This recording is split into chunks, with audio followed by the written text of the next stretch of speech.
Hello guys, what's up? Welcome back to Stretch Fit Glow with me, your girl Christian Danielle. So I'm at the park and today I am going to be doing the 6-minute walk test. I am in the process of establishing my baseline, everything, my starting point from now, this new cycle that we're in of trying to lose weight, because we're all in a different cycle, right? And whenever you're starting a new cycle of weight loss, you need to establish your baseline. So I am going to be doing the 6-minute walk test so that I can get my current cardio age. Now you're like, what is that? Some of y'all is probably like, what is that? What is the point of the 6-minute walk test? What is the point of finding out your cardio age? Well, basically the 6-minute walk test is to figure out what your VO2 max is. And your VO2 max has to do with your cardio. Basically, your VO2 max results let you know what your cardio age is. And your cardio age is very, very, very much important, especially as you are getting older, because the better your cardio age, the better you are going to feel no matter how old you are, okay? So for instance, people who live sedentary lifestyles, who are out here not really moving, just laying around all day, they're not going to have a very good cardio age. They're going to feel whatever age they are. So, you know, when you get up there, you start getting in your 50s, 60s, and 70s, you don't really want to feel 50, 60, and 70. You want to feel like you in your early 30s, right? So if you're living a sedentary lifestyle, you're not going to ever feel like you're in your early 30s. You're going to feel whatever age that you are. And the better cardio age you have, the better you're going to feel. So today we are going to find out what our current cardio age is, and we can use that as a baseline and set a goal and say, okay, if it is in fact bad, if it's not the greatest, we can improve over time with working out that we're doing, with eating habits, all of that. We can improve over time, check it again, and compare it to where we started. So I got a new injury, y'all. Why do I have a new injury, y'all? So y'all already know, I explained to you guys in my previous video that I do have a lower back issue. I'm also dealing with some type of hip, inner groin area, weight bearing triggered. So it's triggered by me, you know, standing up and weight issue in my hip and in my groin area, which is the muscle that connects to my back. So we're trying to figure out right now if it is, you know, has to do with my back, but it may be some arthritis in my hip. Don't know yet. We're in the early stages, but that's not the new injury that I'm talking about. So that's all on my right side. So the majority of my problem is on my right side. Y'all have known for a long time, if you follow me on my main YouTube channel, you know that my main issue has always been on my right side. Well, my new injury is on my good side. And that is like, why is this happening right now? So the new injury has to do with my ankle. I rolled my ankle like a week and a half, almost 2 weeks ago now, and it still hurts. So of course, doing this 6-minute walk test is not going to be as good as it would be if my ankle was not in a way. Now, it has been almost 2 weeks, so you think my ankle would be healed by now. However, I didn't know a rolled ankle took so long to heal. Did not know that a rolled ankle took about 3 to 6 weeks to heal. A rolled ankle can take a long time to heal. So right now I'm in the process of getting my ankle to heal. So we're up against a new injury, which is even more important why we need to do this walk test, because this is going to show my improvements even with that injury. So once again, like I said, I'm establishing a baseline, And that's what we're gonna do. Now, one would say, okay, you're gonna do the 6-minute walk test. You're probably asking yourself, well, how are you going to know the results, calculate the results? How do you do that? Well, there's several ways that you can calculate your VO2 max and figure out your cardio age. And you can do that with a VO2 max calculator. They have them online. Or you can find a fitness professional who this is what they do, and they can help you find your VO2 max. Or, there's always an or, there's an easier way, always. You can get one of these.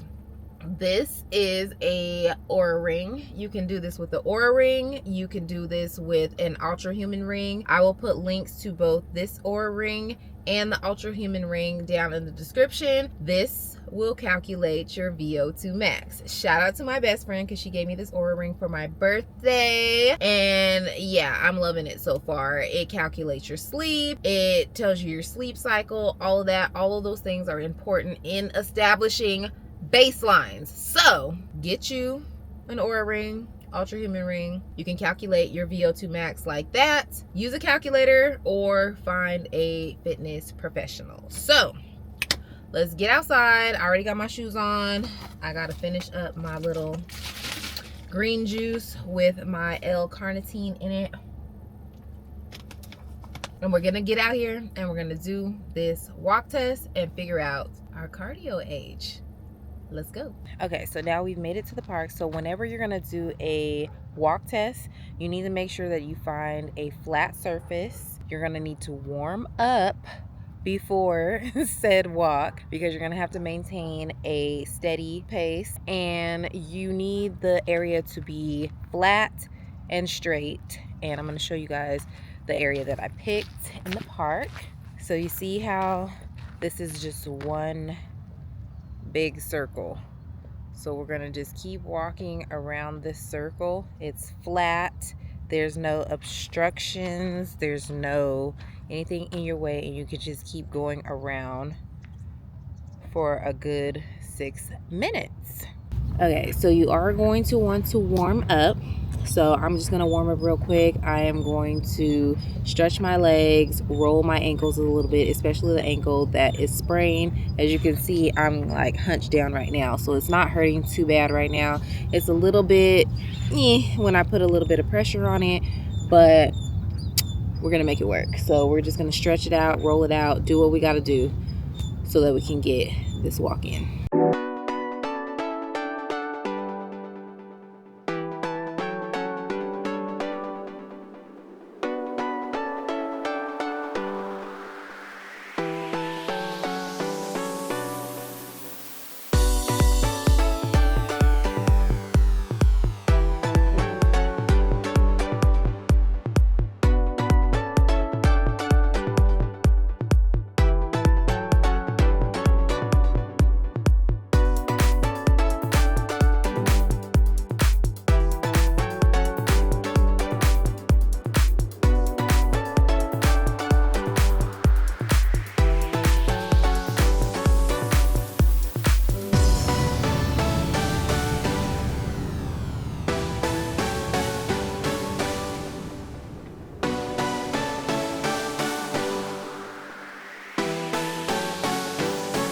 So warm up is done, time to walk.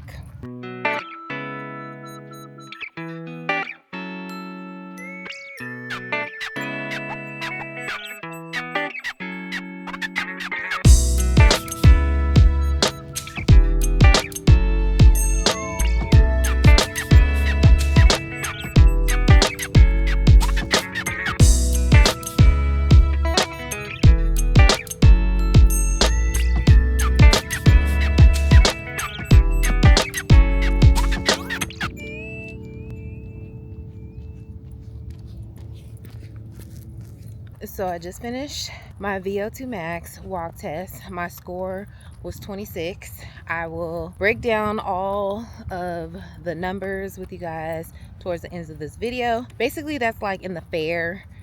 I don't want to say it's low, but it's probably like in the fair zone, which is understandable because I am working with not one and not two, but 3 injuries. So that now gives us a baseline to know where to work, things to work on, things that we can do. It kind of gives us an idea. We know we need to work on sustaining and maintaining the injuries. However, it kind of gives us an idea of a starting point, and now we have a goal to reach. Now we want to up that number from 26. So we're going to do all of the things that we need to do to get ourselves as healthy as possible to increase the number. So now I'm back in the car. Walk test has commenced. So I'm going to show you guys right here on the screen what my results were. So for my very first test on my Oura Ring calculated this. So the capacity of my VO2 max was fair. I was a rating of 26. It says your current level is a bit on the low side, but don't worry, you can improve your cardio capacity with small steps. All movement counts in your future aerobic fitness and well-being, which is very true. Now, I already knew that my capacity was going to be a little bit on the lower side, or some type of not as strong as it could be because of my rolled ankle. I am currently experiencing a little bit of pain in my hip and, like I said, my thigh, groin area, where supposedly I have a little bit of the arthritis. My back is pretty much okay, but it's this weight that I'm putting on my hip thigh area at the moment, which is causing a little bit of pain. The stretching did help. I didn't experience much pain in my hip area until I did the walk, which is why I was explaining to you guys that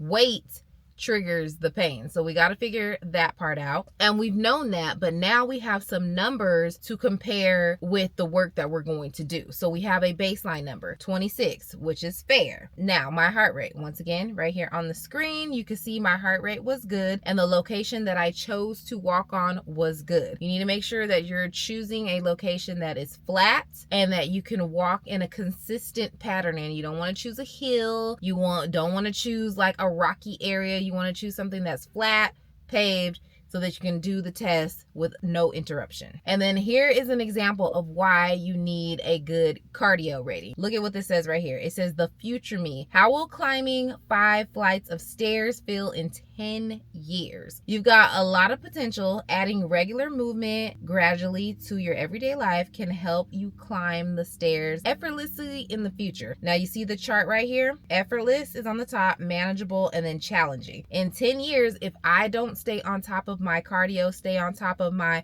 functioning, look at what it says. It's going down to challenging, and we don't want it to be challenging. Your girl, like I said before, is 43 years old. We don't want to feel 70 at 43. Now, all of these numbers I already knew. It wasn't going to be perfect. It wasn't going to be spectacular because we have some work to do. I have extra weight on me. I have 3 kind of injuries right now. Like, all of those things play a role in, the now. But because we're establishing a baseline now and we're knowing where we're at, now we have more of an idea of where we're going. We can put plans in place. We can put workouts in place. We can put meal plans in place, because let's be honest, the kitchen is where it all has to start, okay?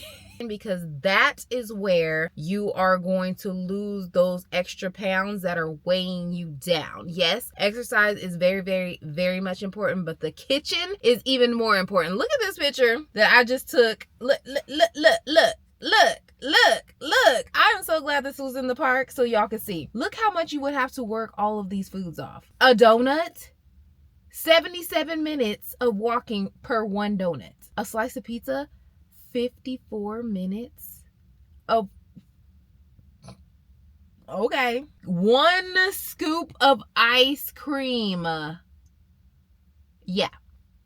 1 can of soda, that's right up there with the donut. 1 medium fry, 67 minutes of walking. And French fries cause inflammation. Just saying. It starts in the kitchen. So of course, we're doing the things, we're altering those things. It's a slow process, but progress is definitely happening. Slow incorporation is better than no incorporation. So remember that when you are on your health and fitness journey. Slow incorporation is better than no incorporation at all. Once you incorporate things slowly, it eventually becomes the majority. So just know that if you're feeling in any bit discouraged, there's a lot of good food out here. And with social media, it all looks good and it all looks like it needs to go in our systems.